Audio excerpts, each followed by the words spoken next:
saya Regita Natalia Sembiring di sini dalam acara podcast Point of View Podcast, tempatnya opini kamu. Betul kan? Aduh, senang sekali ya hari ini kita masuk di bulan Februari yang penuh dengan cinta. Aku udah pinky sekali nih ya. Kita hari ini bakal ngomongin tentang cinta. Dan hari ini spesial banget, aku ditemenin sama Kak Riko Karangeta. Yeay. Teman-teman. Halo, podcast ya. Podcast. Kalau kamu pink, aku hitam karena ngomongin tentang cinta nggak selalu tentang suka, tapi juga ada dukanya ya. Kita kupas tuntas ya hari ini ya. Kita mengupas segala hal tentang cinta. Yes, Ya. mantap. Jadi kita kayak agak kayak Blackpink gitu nggak sih? Banget, aku mamba banget ya. Oke, tapi sebelumnya aku mau kasih teman-teman yang nonton kenalan dulu nih sama Kak Riko. Kak Riko itu siapa sih? Kalau misalnya yang suka nonton YouTube itu pasti udah tahu, yang punya Instagram pasti udah tahu siapa Kak Riko ini ya. Jadi Kak Riko ini adalah, nama lengkapnya ada Riko Aditya Karangeta. Betul. Ini berarti dari Manado ya Kak ya? Sangir tepatnya, Sangir. Oh. Manado naik kapal lagi semalam. Oh, oke. Gitu. Oke, siap. Jadi Kak Riko ini adalah Senior Associate Pastor Ya. di JKI Muda untuk Indonesia. Jadi untuk teman-teman muda ya yang suka pemuda pasti udah kenal banget sama Pastor Riko.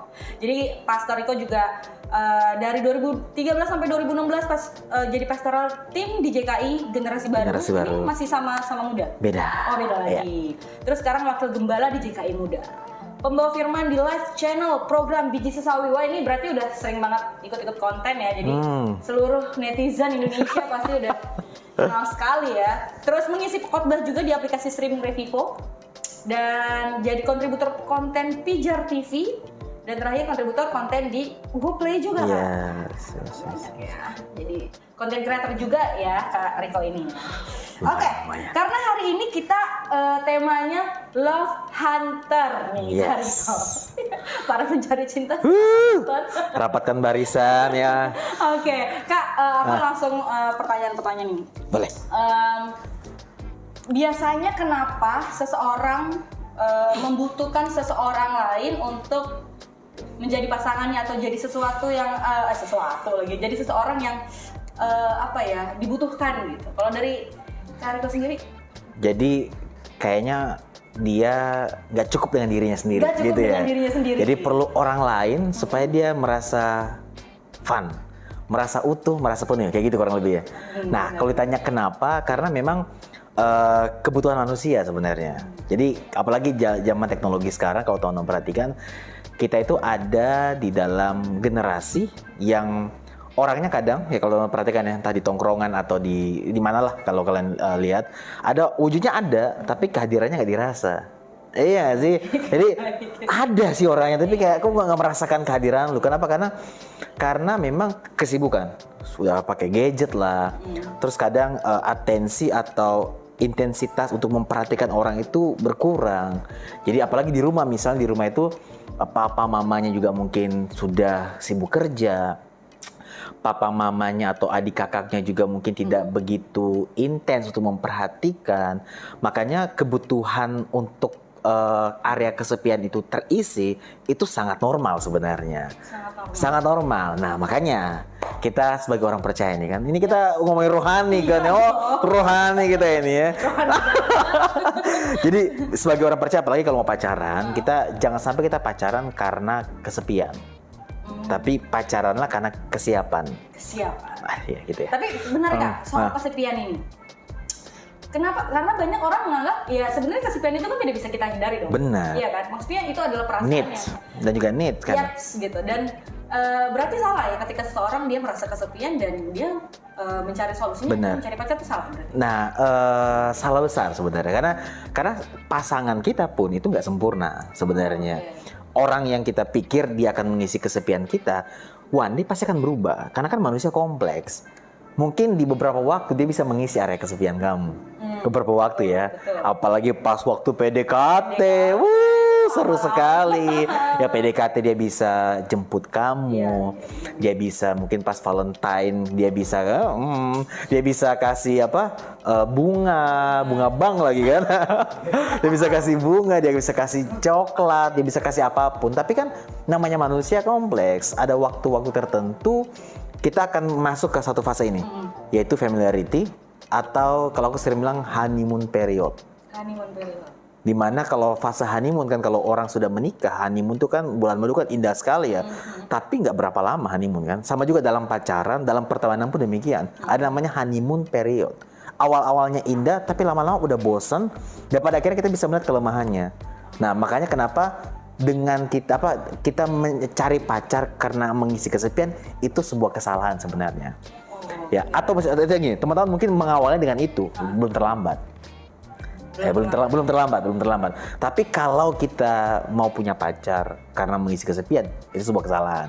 Tapi kalau teman-teman sudah terlanjur punya pacar dan dulunya motivasi seperti itu, belum terlambat. Itu kenapa podcast hadir buat Anda sekalian untuk memberikan solusinya, gitu ya. Betul. Gitu. Karena gini, area kesepian itu pada akhirnya harus kita isi dengan Tuhan. Gitu, bukan dengan orang, karena orang labil, cuma Tuhan yang stabil. Jadi once pasangan kita nantinya dia berubah, reaksi kita terhadap dia nggak berubah. Kenapa? Karena kita mengisi area kesepian kita bukan dengan orang lain, tapi dengan Tuhan. Itu. Ini baru satu nangis sekali. Oke, itu kan tadi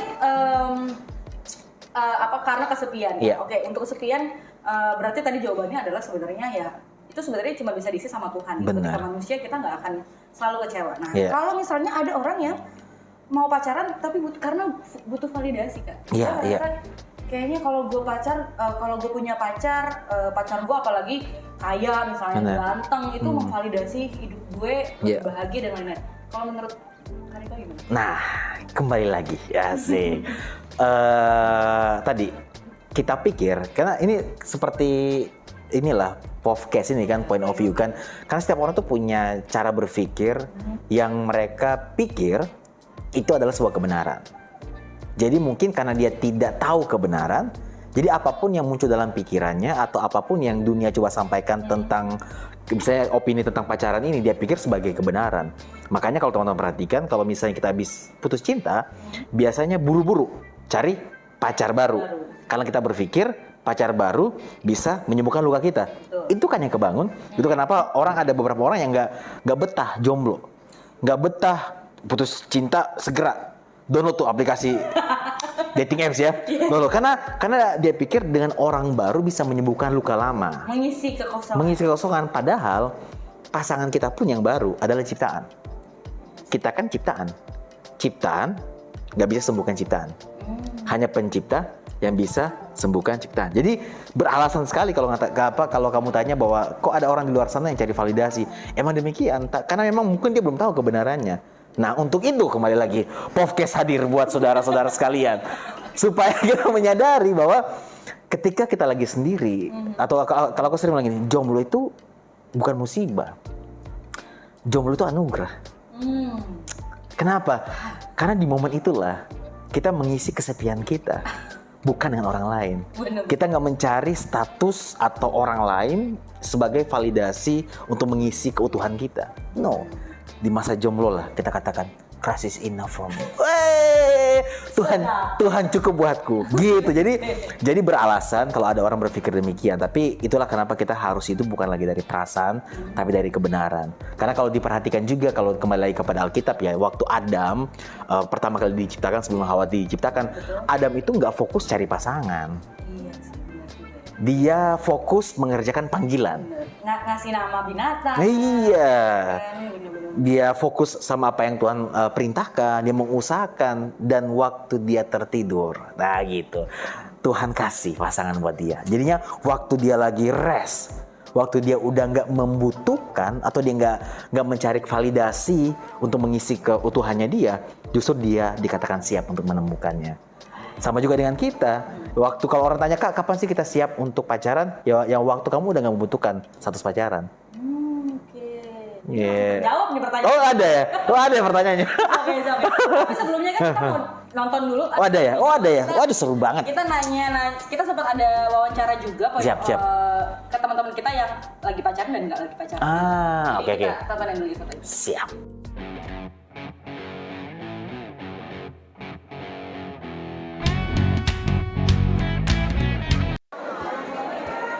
Halo teman-teman, ketemu lagi sama aku Jesslyn di Fox Pop Podcast. Gimana, pada kangen gak? Pasti kangen kan? I know. Nah, karena ini masuk bulan Februari, bulan yang penuh dengan cinta, di mana orang-orang yang pacaran pasti akan siap mendapatkan bunga dan coklat dari pacarnya. Buat yang jomblo, ya siap-siap aja lihat story teman-temannya. Kayak aku jomblo. Nah, bulan Februari ini pastinya kita akan merayakan Valentine kan, bulan yang penuh dengan bunga seperti baju aku ini yang berbunga-bunga. Podcast bulan ini spesial banget nih guys. Aku akan nanyain beberapa teman-teman aku tentang soal dunia percintaannya. Nah, penasaran kan? Ikutin terus. Nah teman-teman, sekarang aku udah bersama abang ini. Bang, tolong kenalin namanya dan umur. Halo, aku Kevin, aku 27 tahun. Nah, Bang Kevin lebih enjoy pacaran atau jomblo? Dua-duanya sama-sama aja sih kayaknya. Bang Kevin berarti lagi ngejalanin hubungan atau jomblo? Gua saat ini lagi ada menjalankan hubungan. Nama aku Fani, umur aku 22 tahun. Kakak lebih enjoy pacaran atau jomblo? Sejauh ini menjomblo ya. Berarti sekarang jomblo ya? Oke. Jomblonya karena belum dapat apa emang gak mau pacaran? Lagi belum mau pacaran lagi sih. Kenapa tuh gak mau pacaran? Lagi pengen fokus untuk yang lain. Ya, aku sekarang udah bareng salah satu teman aku lagi nih. Boleh kenalin dong nama dan umurnya? Halo, nama saya Hana Ginta. Saya umur 19 tahun. Gita, lo lebih enjoy pacaran atau jomblo? Jomblo sih. Berarti sekarang lagi jomblo ya? Ya, Oke. Jomblo karena belum dapat pacar atau nggak mau pacaran? nggak mau pacaran. Kenapa tuh? Ya karena pengen sendiri aja kan, pengen fokus kuliah gitu tuh. Oke. Guys, sekarang aku udah sama salah satu teman aku lagi nih. Kak, bisa kenalin dong nama kakak dan umur? Halo, nama aku Yohana Purba, umur aku 26 tahun. Kakak lebih enjoy pacaran atau jomblo? Kayaknya enjoy pacaran sih. Berarti sekarang lagi ngejalanin hubungan atau jomblo? Lagi ngejalanin hubungan. Oke. Terus kakak kenalin pacar kakak ke orang tua kakak nggak? Iya, pasti aku ngenalin ke orang tua karena itu yang pertama dilakukan sih kemarin waktu menjalani hubungan sama dia. Oke. Kenapa kakak ngenalin pacar kakak ke orang tua kakak? Aku ngenalin pacar aku ke orang tua aku karena dari awal aku memulai hubungan sama dia, tujuan aku adalah ke pernikahan. Jadi harus diawali dengan restu orang tua sih. Menurut kakak tujuan orang pacaran tuh apa sih? Tujuan orang pacaran balik lagi ke yang tadi sih. Pacaran tujuan utamanya adalah mencari pasangan hidup, mencari teman hidup yang nanti ke depannya akan terus bersama dia sampai sehidup dan semati. Terus kira-kira kakak nikah di umur berapa? Doain ya. Mudah-mudahan di tahun 26 tahun ini atau 27 tahun mungkin. Ya. Menurut abang tujuan pacaran itu apa sih bang? Menurut gua tujuan pacaran yang pasti untuk mengenal karakter masing-masing ya sebelum ke hubungan selanjutnya di rumah tangga, supaya ya at least sudah tahu jelek-jeleknya lah masing-masing. Nah kalau gitu abang ada rencana mau nikahnya tuh di usia berapa? Waduh, gue kayaknya nggak terlalu set target kayak gitu sih sebenarnya. Yang penting jalanin dulu aja, dan emang kalau misalnya dari kedua pihak udah ready, ya gas aja langsung. Kasih bang. Ya, itu dia tadi kita udah nonton ya, banyak sekali. Banyak sih beberapa teman kita. Seru-seru ya? Seru-seru ya. Lucu-lucu lah ya, lucu-lucu gitu jawabannya ya. Yang dia mau fokus sekolah, Ya. yang dia memang lagi pengen jomblo gitu. Terus ada juga yang lagi membangun hubungan dan dia bilang kalau dia tujuan pacaran dia adalah menikah. Iya. Nah, kalau dari Kak Riko sendiri memandangnya seperti apa sih Kak?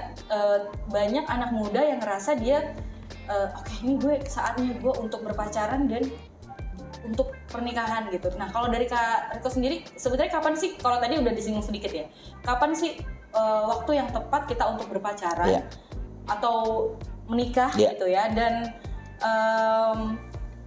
apa sebenarnya tujuan kita melakukan itu? Ya, siap. Jadi tadi aku sempat singgung ya bahwa kita dikatakan siap untuk dalam sebuah hubungan pacaran adalah waktu kita sudah nggak membutuhkan status pacaran. Tanda kutip ya. Yang tadi ya validasi, kepenuhan. Iya. Gitu ya. Karena ini kita perlu perjelas. Jadi tapi gini, karena pernyataan itu agak tricky juga. Karena banyak orang apalagi di kota besar yang sudah nyaman juga sendiri, pada akhirnya ya udahlah gue cukup, gue utuh sendiri, ngapain gue ada orang lain bikin gue ribet, gue takut terluka lagi, gue takut kecewa lagi, mendingan gue sendiri aja, hidup enak, gaji sendiri, nggak traktir pasangan kan, jadi ya udah. Nah di kota-kota besar hal itu terjadi. Nah makanya aku bilang itu tricky banget, tipis banget pengertiannya. Makanya kita perlu luruskan bahwa kenapa tadi aku bilang kita akan siap berpacaran waktu kita nggak membutuhkan status pacaran, karena tadi kepenuhan kita isi bukan lagi dari luar, nggak lagi cari validasi dari luar, tapi benar kita terisi oleh Tuhan. Kayak misalnya perhatian yang kita butuhkan kan pada akhirnya dari Tuhan yang paling kita butuhkan. Sadar nggak sih bahwa kita itu sering tidak diperlakukan baik oleh orang lain, supaya kita sadar bahwa hanya Tuhan yang paling baik dalam kehidupan kita. Kita nggak mendapatkan perhatian dari orang lain supaya kita sadar sebenarnya cuma Tuhan yang paling memperhatikan kita. Kita tidak dicintai segitunya sama orang lain supaya kita sadar pada akhirnya cuma Tuhan yang sangat mencintai kita. Nah, arahan itu kan sebenarnya Tuhan arahkan kepada kita waktu pada akhirnya kita waktu punya hubungan, pendekatan, kita dikecewakan, ujungnya adalah supaya kita sadar bahwa akhirnya Tuhan cukup buat kita.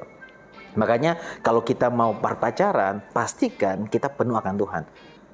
Ya, cari perhatian, nggak usah cari perhatian sama pasangan lah, dari Tuhan. Karena once pasangan kita bisa tidak memberikan perhatian seperti pertama kali yang tadi aku bilang kan.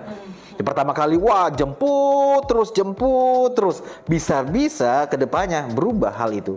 Makanya kalau kita nggak penuh akan Tuhan, kita akhirnya menuntut dia, kita fokus untuk tuntut dia untuk mengisi kita. Padahal kalau kita sudah terisi penuh, kita nggak mungkin minta lagi dari luar sana. Kalau aku analoginya kayak misalnya ada dua inilah ya. Aku tutup ya karena ada sponsor ya. Oh iya. Kayak ada 2 gelas air, yang satu utuh, airnya penuh, yang satu enggak. Okay. Kalau kita nggak penuh, kita akan minta orang lain mengisi kita. Yeah. Dan orang lain itu akan setengah lagi. Makanya penting buat kita harus penuh dulu. Dan juga dalam perjalanannya pun cari pacar juga yang punya kesadaran hal ini. Supaya dua-duanya nggak menuntut kebahagiaan, nggak fokus mencari kebahagiaan, tapi fokus berbagi kebahagiaan. Gitu. Jadi itu yang penting untuk sadari. Apalagi kalau pertanyaan kan tadi kamu tanya, tujuannya apa sih pada akhirnya untuk pacaran? Nah, Alkitab memang tidak secara detail menyampaikan bahwa pacaran itu perlu ada. Bahkan nggak ada sama sekali ayat ada pacaran ada nggak sih? Nggak ada pacaran. Tapi kalau kita coba masukkan kontekstualisasi ke generasi saat ini, buat aku status pacaran itu pengertiannya adalah step untuk kita mengenal satu dengan yang lain. Jadi di fase kita pacaran, tapi kalau aku di gerejaku dan anak rohani aku menunda dulu untuk mereka segera untuk punya status pacaran sebenarnya. Oh gitu. Karena buat aku kalau goal untuk pacaran adalah untuk mengenal, kan PDKT bisa mengenal. Tapi kalau sudah status pacaran, itu udah ada ikatan di situ. Udah gak enakan untuk putus. Tapi kalau PDKT kan ya udah. Tapi kan Kak, dengan status pacaran aku bisa kenal dia lebih dalam. Tapi dengan PDKT emang kamu gak bisa kenal dia lebih dalam. Tapi oke lah, kita coba samakan lah ya PDKT sama pacaran. Nah, fokus utama dari status pacaran adalah pengenalan. Pengenalannya seperti apa? Pengenalan tentang aku seperti apa, dia seperti apa. Ya, jadi harus belak-belakan nih masa lalunya dia seperti apa. Bahkan kalau tujuan pacaran yang tadi kita lihat videonya ada yang menikah, itu harus belak-belakan. Keuangan kamu seperti apa? Ada cicilan tidak? Wah, itu nggak ada pinjol tidak? Nah, itu harus dibahas. Nah, kita biasanya anti. Karena gini, apa yang kita bawa dalam pernikahan itu juga yang akan kita bawa setelah pernikahan. Kita berpikir setelah pernikahan selesai, nggak bisa. Misalnya kita punya kelemahan, misalnya kita masih suka yang tadi ya jajan tanda kutip ya, buat cowok-cowok mungkin yang suka yang nontonnya sesuatu yang nggak baik. Banyak yang berpikir waktu dia nonton yang nggak baik, nonton pornografi misalnya, setelah menikah itu selesai. Enggak. Apa yang kita bawa dalam pernikahan itu juga yang nantinya kita akan hidupi setelah pernikahan. Jadi makanya fase pacaran terbuka aja. Tapi aku takut kalau aku terbuka nanti dia tinggalin aku. Nah meninggal lagi? Mendingan. Kok jadi mendingan ya? Mendingan kita ditinggalkan atau dia pergi waktu kita jadi apa adanya. Daripada dia bertahan tapi kita hidup dalam kebohongan. Pilihan di kita nggak sih? Kita kan kadang takut terbuka kenapa? Tapi kan nanti dia pergi. Ya udah bagus dong. Berarti itu dia bukan orang yang tepat buat kamu. Kalau orang yang tepat buat kita adalah orang yang pasti menerima kita apa adanya, termasuk masa lalu kita. Nah, dan juga di awal fase pendekatan atau pacaran itu juga kita harus belak-belakan kalau kita punya luka, trauma, diselingkuhin dan lain-lain. Karena itu penting banget untuk kita bisa dalam berkomunikasi waktu ada konflik. Jadi kita bisa sampaikan bahwa aku punya luka di masa lalu. Nah, kadang kan kita abaikan itu sehingga waktu konflik terjadi kita saling menyakiti secara nggak sadar. Kalau aku sering bilang begini, nggak fair sebenarnya. Kamu terluka sama yang lama, tapi sakitin sama yang baru.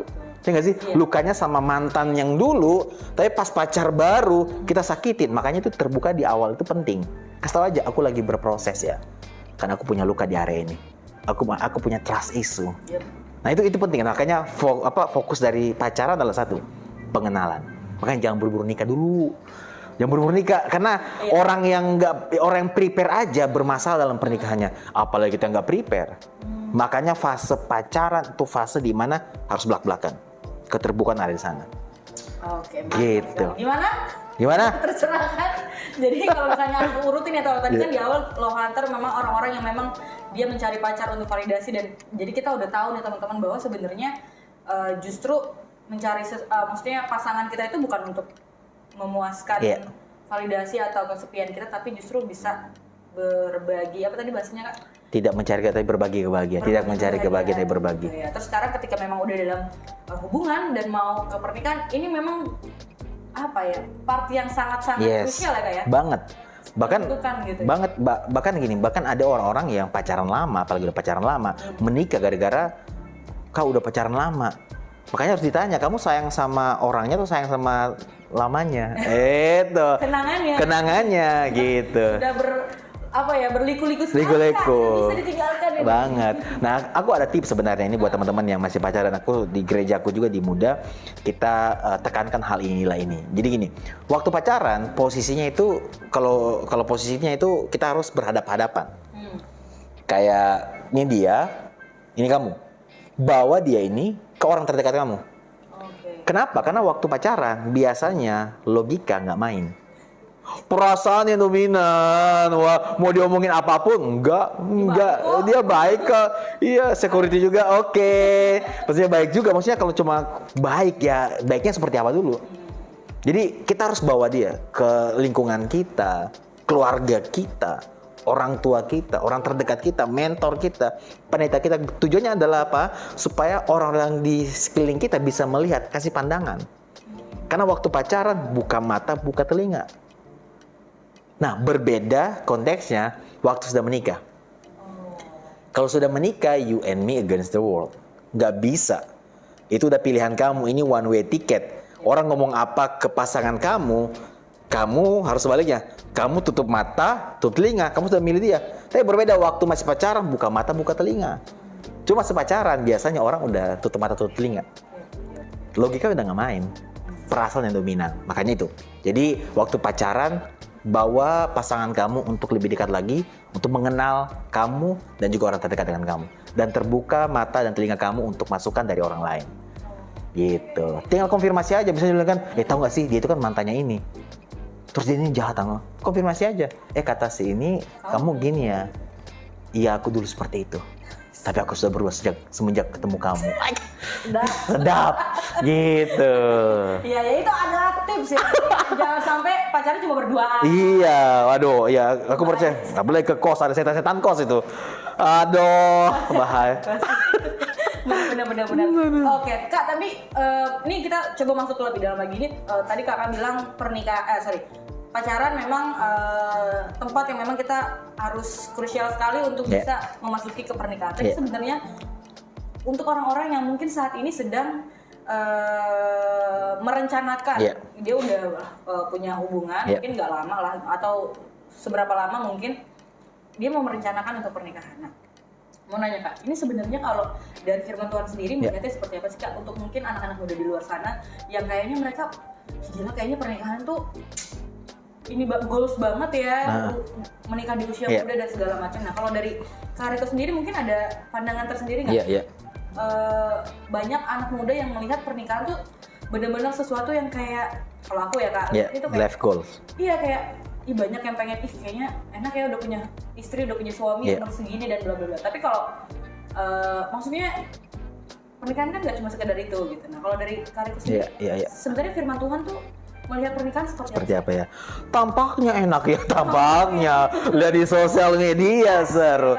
Makanya kembali lagi ya, kalau dari pacaran ataupun pernikahan itu kita harus fokus bukan untuk kepentingan sosial media, tapi untuk kepentingan kerajaan Allah. Karena kalau untuk kepentingan sosial media, makanya nyarinya muka-muka yang estetik kalau pacaran.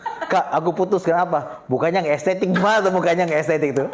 Instagramnya dikit mukanya enggak instagramable Kak. Nah itu kenapa? Karena sekali generasi saat ini kayak seperti itu. Akhirnya mereka buru-buru nikah karena melihat temannya seru ya kayaknya baru bangun tidur, story gemoy ya, terus sama anak, kayaknya itu kayak waduh aku maunya seperti itu. Tapi ingat baik-baik, jangan sampai gara-gara itu tuntutan misalnya entah keadaan atau kebutuhan yang sosial media itu membuat kita pada akhirnya buru-buru untuk menikah. Karena buat aku gini, mendingan kamu terlambat menikah daripada buru-buru dan menikah dengan orang yang salah. Waduh, benar. Iya, mendingan terlambat nikah. Karena gini, yang terpenting itu adalah bukan tentang hari pernikahannya, tapi kehidupan pernikahan. Apalagi kekristenan menilai pernikahan itu sangat kuat banget, yaitu one way ticket. Nggak bisa tukar tambah, nggak bisa. Kak 5 tahun udah cukup deh, tukar tambah. Ya itu Kak, ke ini deh pasar apa kayak jual kayak apa ya, thrifting gitu ya. Kakak, aku udah bosan, nggak bisa kayak gitu. Pernikahan Kristen tuh aku makanya kenapa senang dengan kekristenan adalah karena Kristen tuh punya nilai yang kuat. Bicara tentang yang namanya satu lagi tadi pernikahan. Jadi Kristen memandang pernikahan itu bukan sekedar bukan sekedar fokus sama hari pernikahan, tapi kehidupan pernikahan di mana kehidupan pernikahannya itu berdampak untuk banyak orang. Sama kayak kembali kepada Adam dan Hawa. Waktu Adam dan Hawa Tuhan pertemukan, goalnya cuma satu, supaya mereka bisa beranak cucu, bertambah banyak dan berbuah. Nah, kata berbuah itu bukan sekedar beranak cucu ya, bukan hanya saya punya anak, tapi kita menurunkan keturunan ilahi. Dan kalaupun enggak punya anak, kan ada beberapa orang yang belum dipercayakan anak, fokusnya berbuah. Karena pernikahan itu fokus utamanya adalah kita hidup dalam rencana Tuhan, kita hidup dalam kehendak Tuhan. Dan goalnya adalah dua orang yang udah utuh berkolaborasi untuk sama-sama memenuhi kehendak Tuhan di bumi ini. Nah, ibaratnya kayak sepatu, ada kanan, ada kiri. Ketika kita punya tujuan yang sama untuk memuliakan Tuhan melalui pernikahan, perbedaan akan selalu ada. Kaki kanan nggak bisa kita paksa untuk jadi kaki kiri. Sama juga, suami kita nggak bisa kita paksakan jadi istri kita. Pun sebaliknya, dua-duanya punya keunikan masing-masing. Tapi selama goalnya adalah sama, yaitu mempermuliakan nama Tuhan, untuk berbuah, kita bisa berjalan beriringan. Wow. Kalau bahasa singkatnya, ya kita bersinergi untuk kepentingan kerajaan Allah. Kak, tapi kayaknya ya. Kata menikah untuk mempermuliakan nama Tuhan tuh kayaknya masih terlalu abstrak sekali untuk anak muda. Iya. Mungkin bisa lebih detail. Seperti apa yang Kakak maksud, misalnya pernikahan untuk mempermuliakan nama Tuhan? Ya pernikahan yang gini, sekarang apalagi di beberapa daerah ya, di daerah ya di pelosok lah. Pernikahan itu jadi satu hal yang menakutkan, atau di beberapa tempat pernikahan jadi sesuatu yang digampangkan. Kawin cerai biasa. Ya nikah di usia 18, 20, apalagi kalau udah usia 25 belum nikah, itu jadi gosip luar biasa itu. Wah, kamu udah Jangan kan di sana, di rumah. iya, saya begitu ya. Curhat ya. 29 Tapi kalau kita perhatikan bahwa di Alkitab Paulus nggak lakukan itu, Yesus nggak lakukan itu. Karena gini, pernikahan itu memang bukan tujuan akhir kita dalam Tuhan. Pernikahan itu bagian dari perjalanan kita bersama dengan Tuhan, bukan tujuan akhir. Nah, makanya untuk orang-orang yang suka suruh-suruh kita nikah tuh, biasanya orang itu nggak peduli sama kita waktu itu ada masalah dalam pernikahan kita kan? Bener. Iya, nikah kamu ya. Waktu aku punya masalah kamu ada tidak? Karena yang jalannya akhirnya kamu sendiri kan? Jadi pernikahan yang mempermuliakan nama Allah adalah pernikahan di mana dua-duanya tidak lagi fokus untuk dirinya sendiri, tapi fokus untuk berbuah dan berdampak. Di mana ingin memenuhi rencana Tuhan, di mana satu orang, kan gini, wanita dikatakan penolong. Betul. Penolong selalu lebih kuat daripada yang ditolong. Oke. Masalahnya, kadang ini pria-pria yang harusnya punya hati yang besar untuk mau ditolong oleh kaum wanita ini merasa dominan. Nah, uniknya Alkitab juga mencatat bahwa istri harus tunduk sama suami. Makanya kalau aku melihat pernikahan itu sebuah keindahan yang sangat indah banget Tuhan ciptakan, di mana yang kuat itu disuruh tunduk. Terus yang lemah harus hormati. Ngerti nggak sih? Jadi itu kolaborasi itu yang kita perlu lihat, di mana wanita bisa support sama pria, pria pun menghormati wanita. Jadi ketika misalnya pria lemah dalam area tertentu atau dia masih kehilangan arah, hadirnya wanita ataupun sebaliknya dalam kehidupannya dia bisa membantu dia untuk hidup dalam rencana Tuhan. Oke, jadi lebih gitu ya, bukan untuk diri sendiri berarti. Pada akhirnya. Jauh banget ya kan. Jauh banget. Dari awal pengen supaya nggak kesepian. Iya. Validasi ternyata ujungnya adalah untuk Iya. supaya nggak hidup diri sendiri. Yang pasti seperti yang Yesus katakan ya, bukan kamu yang pilih aku tapi aku yang memilih kamu, dan aku telah menetapkan kamu untuk kamu pergi dan menghasilkan buah. Jadi goals kembali lagi adalah berbuah. Di mana harus kehidupan pernikahannya itu menjadi dampak buat banyak orang. Di mana ketika dunia saat ini anti dengan nama pernikahan, hadirnya kamu dan dia membawa perubahan supaya orang akhirnya nggak lagi takut dengan pernikahan. Karena pernikahan nggak selalu menyeramkan sebenarnya. Waktu kita jadikan Kristus sebagai pusat, semuanya indah untuk kita jalani. Mantap, boleh tepuk tangan dong. Wuh. Jadi nanti abis ini kita bakal bahas soal yang nggak mau nikah kak. Kita kupas. Siap, seru ya Dan episode aku selanjutnya. Mau nanya dulu, di sini ada yang mau nanya, apa terlalu terfokus? Karena di sini ada pertanyaan nih katanya. Boleh.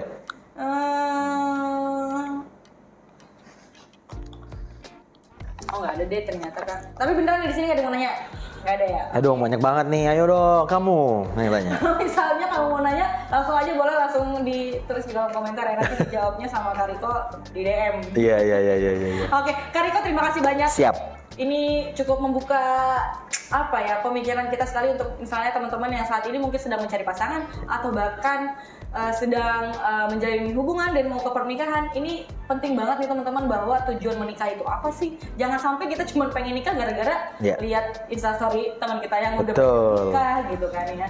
Karena pernikahan memang aku juga jadi apa ya tercerahkan nih Kak bahwa aku tuh tipe yang memang melihat pernikahan itu sangat ribet sekali gitu, apalagi kita orang-orang yang dengan apa ya kesukuan yang lumayan tinggi gitu ya, budaya, culture dan lain-lain gitu. Cuma nanti kita bahas di episode berikutnya. Siap. Jadi teman-teman terima kasih buat Kariko dan teman-teman yang sudah nonton ya. Terus ikutin podcast Point of View podcast dan terus ngikutin di episode berikutnya karena minggu depan kita bakal bahas tentang kenapa menikah. Langsung ada good. Wow, luar biasa ya. Ya, jadi ikutin terus ya. Jadi sampai ketemu di episode berikutnya.